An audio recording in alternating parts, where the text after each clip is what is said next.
Ini kejadian tahun 2017 yang dialamin sama sepupu aku. Jadi, waktu sepupu aku kuliah, dia itu sempat bikin usaha buket bunga. Jadi, usahanya kalau mau ini aja, kalau mau wisuda gitu baru dia jualan. Dan orang-orang yang pesan ke dia tuh udah tahu kalau dia tuh biasanya open PO itu 3 harian, karena hari keempat itu dia udah nganter-nganterin pesenannya ke customer, yaitu ke teman-teman kampusnya sama ke anak kampus lain. Dan by the way si Ali ini nih kuliahnya di Malang, Jawa Timur. Jadi dari hari Senin tuh sampai hari Rabu dia banyak tuh kan orderan, tapi juga dia sambil ngerjain juga sih pesenannya. Makanya hari Kamis itu selesai. Dan hari Kamis pagi sekitar jam setengah 10-an, dia berangkat ke kampus sambil nganterin itu pesanan ke anak-anaknya sama ke anak kampus lain juga. Jam 2 siang, dia dapat telepon dari nomor pribadi gitu, private number. Sama dia diangkat tuh. Ternyata itu yang nelpon cewek, dia mau pesen bunga wisuda. Dia pesennya 5 buket bunga. Atas nama, kita panggil aja Sarah.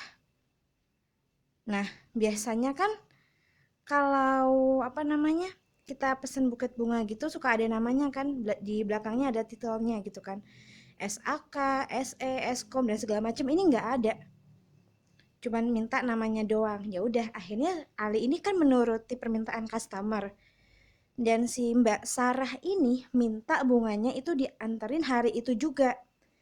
Ali menyanggupi itu di situ, tapi agak sorean ya Mbak ya, mungkin sekitar jam 5-an, dan Mbak Sarahnya iya-iya aja gitu. Nah, tibalah waktu dimana Ali ini mau nganterin buket bunga ke Sarah ini. Lokasinya itu Sarah tuh jelasin lokasinya itu ada di satu perumahan elit. Dan Ali tahu itu. Ali datang ke sana sore itu, posisi itu udah jam 5-an, udah mau maghrib ya. Karena dia udah punya feeling kalau ini pasti bakalan maghrib di jalan. Ya udah, dia sekalian pakai gamis gitu karena pasti langsung mau ke masjid juga habis dari situ. Posisi ini dia mau berangkat, tapi dia bingung nih mau apa, mau ngontek tuh orang gimana, karena nomornya kan nomor pribadi gitu, jadi nggak bisa ngontek juga, susah. Tapi untungnya si Ali nih tahu di mana perumahannya itu gitu, karena perumahannya ya cuman itu doang sih yang namanya perumahan itu gitu. Dia datangin itu perumahan, ngelewatin pos satpam nih, udah masuk perumahan itu tuh ada pos satpam, sepi nggak ada satpamnya. Ya udah, dia main terobos aja karena tadi dia bilangnya nomor rumahnya itu nomor 13. Sampailah si Ali itu ke rumah nomor 13. Di situ dia ketok-ketok dong, permisi, permisi, kayak gitu kan, mau nganterin bunga apa, buket bunga tadi. Keluarlah satu cewek itu. Ali nggak ada curiga apapun di situ ya, kayak nganterin buket bunga ke pelanggannya seperti biasanya gitu. Dia ngasihin itu bunga, terus si pelanggannya nanya, berapa mas totalnya? 250.000 mbak. Dikasih uang tuh 300.000, itu merah semua, seratusan semua. Pas si Ali ini mau ngembaliin uangnya, katanya mbaknya, nggak usah mas, kembaliannya buat masnya aja. Terus Ali bilang, oh beneran mbak? Ya Allah, makasih banyak ya mbak. Ya mas. Terus belum sempat pamitan, si mbak-mbaknya tuh nutup pintu gitu. Jadi posisinya mbaknya itu cuma bukain pintu tapi nggak ke teras, cuma di balik pintu aja gitu. Terus abis ngomong kayak gitu langsung ditutup kan tuh pintunya. Ya udah nih, si Ali nih mau ke motornya. Jadi Ali itu masih posisinya masih di teras ya kan. Dia tuh ngeliatin uang itu sambil mikir, ntar mau buka pakai apa ya. By the way itu kan hari Kamis malam Jumat. Jadi si Ali ini lagi puasa Senin Kamis. Dia masih kepikiran tuh, aduh buka pakai apa ya kayak gitu. Pas lagi di depan motornya dia sambil ngeliatin tuh uang sambil mikir mau beli takjil apa, ada yang nepok pundaknya. Mas, kayak gitu. Kaget dong Ali ini. Ternyata itu adalah Pak Satpam.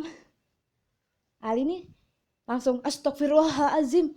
Ya Pak, kaget Pak saya. Kenapa? Kayak gitu. Terus satpamnya bilang, "Loh Masnya ngapain di sini?" Terus kata Ali, "Abis nganterin pesanan ini Pak, apa buket bunga buat wisuda." Terus Pak Satpamnya langsung kayak bengong gitu kan.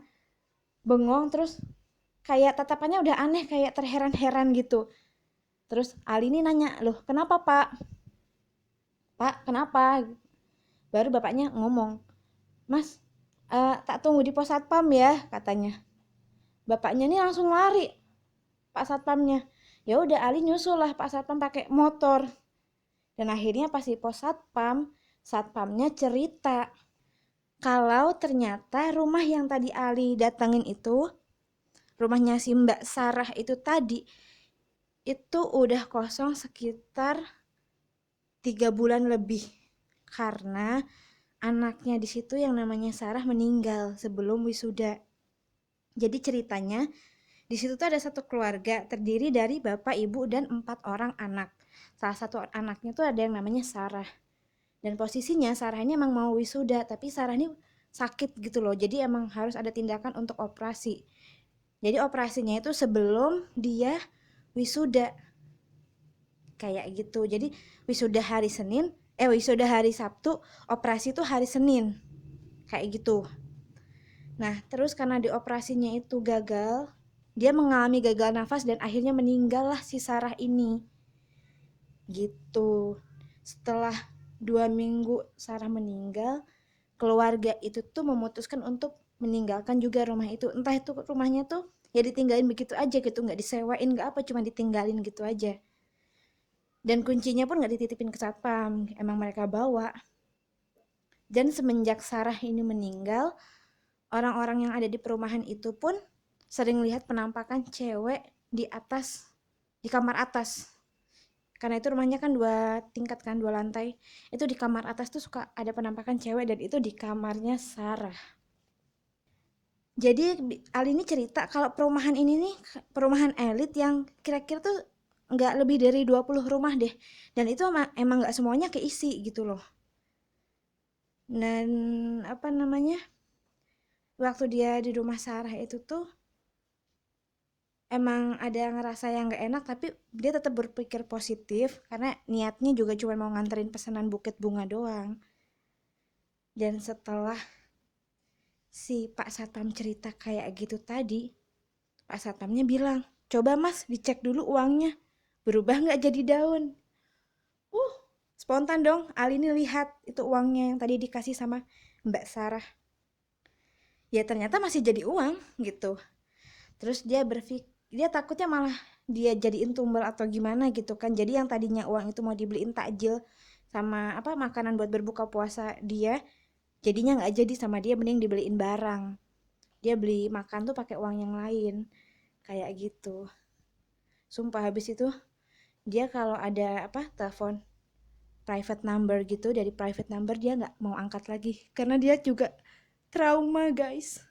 Pernah nggak sih kalian yang punya apa bisnis-bisnis kayak gitu terus pas lagi nganterin barang ke rumah customer ngalamin hal